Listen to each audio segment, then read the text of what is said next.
Bonjour à tous, c'est Stéphane de Neotech. Aujourd'hui, nous allons parler lissage d'impression 3D grâce au TL Smoother. Est-ce vraiment intéressant? Est-ce vraiment judicieux à installer de tels modules sur n'importe quelle machine?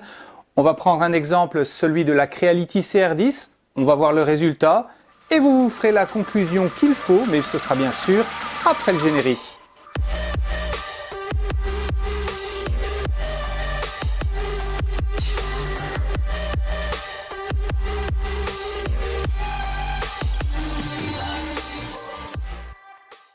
Comme vous l'avez sans doute remarqué, la semaine passée, pas de vidéo. Eh bien tout simplement pour une raison simplissime, c'est que notre ami Tommy Desrochers a fait une vidéo également sur les TL Smoother. Donc pour ne pas faire quelque part un copier-coller, je me suis dit on va réécrire le tout, on va modifier la vidéo et on va voir d'ailleurs si l'avis de Neotech colle avec l'avis de Tommy Desrochers. D'ailleurs vous retrouvez le lien de sa vidéo en description. Effectivement, notre ami canadien, que j'apprécie énormément parce qu'il fait des vidéos vraiment de qualité, signalait que sur certaines machines, il était vraiment judicieux d'installer des TL Smoother sur son imprimante. Alors déjà, de quoi s'agit-il? Des TL Smoother, eh bien c'est rien d'autre que des petits modules de ce genre. Hein. Regarde, hop là, des petits modules comme ça, pourvus de différentes diodes. Il existe des modèles avec 4 diodes. Ici, c'est un modèle avec 8 diodes. C'est d'ailleurs ce modèle-là qui est conseillé à installer. Et vous recevez également un petit faisceau comme ça, hein, un petit faisceau mâle, femelle-femelle, afin de l'installer dans votre imprimante. Mais il y a une petite phrase qui m'avait teinté les oreilles dans ce que Tommy disait. Tout simplement que sur une Creality CR10, ce n'était pas nécessaire. Eh bien, c'est l'expérience qu'on va faire aujourd'hui, installer des TL Smoother dans une Creality CR10. Bon, déjà que faut-il?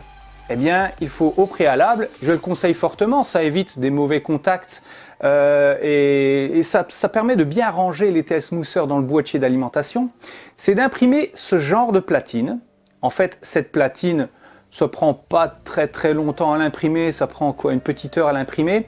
Ça permet en fait de placer vos différents TL Smoother pour votre imprimante, que ce soit sur une Creality ou sur un autre modèle.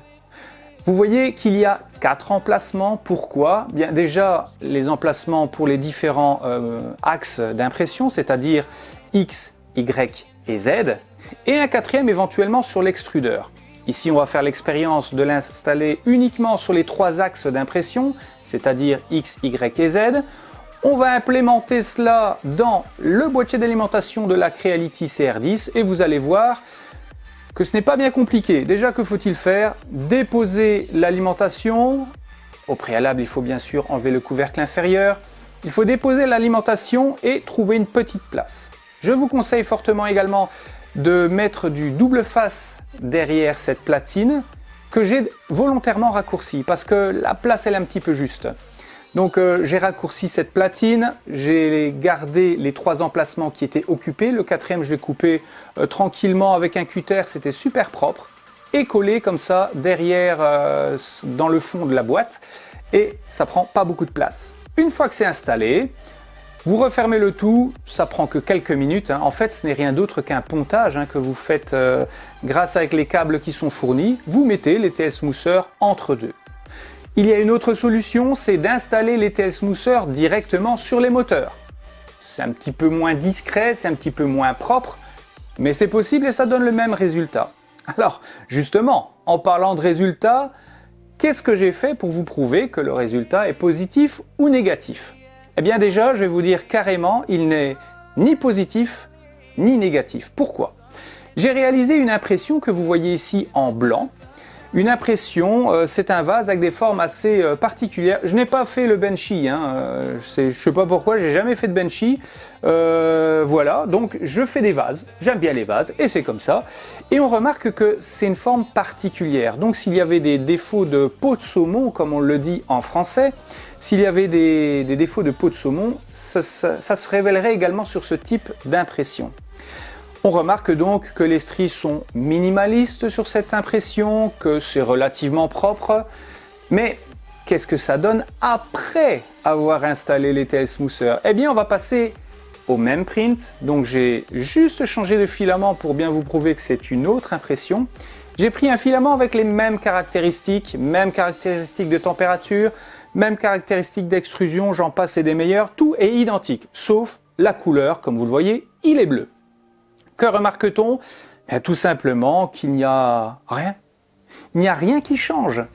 Le lissé est quasi identique, les stries sont quasi identiques, il n'y a rien de particulier, donc ça ne fait rien de mieux, ça ne fait rien de pire non plus. Donc, si c'est pour dépenser entre 10 et 15 euros dans des TL Smoother pour votre Creality CR10, je vous le dis tout de suite, ne vous embêtez pas d'ouvrir le boîtier et de faire cette opération, ça ne sert absolument à rien, parce que les résultats sont là, pas de différence. Donc achetez-vous une bobine, faites-vous plaisir, achetez-vous une bonne spatule, achetez un bon matériel qui vous servira, mais pas dans des TL Smoother, en tout cas pas sur une Creality CR10, parce que visiblement cette Creality CR10 est suffisamment optimisée pour se passer de TL Smoother. Donc voilà, c'était la conclusion que l'on pouvait tirer des TL Smoother utilisés sur une CR10.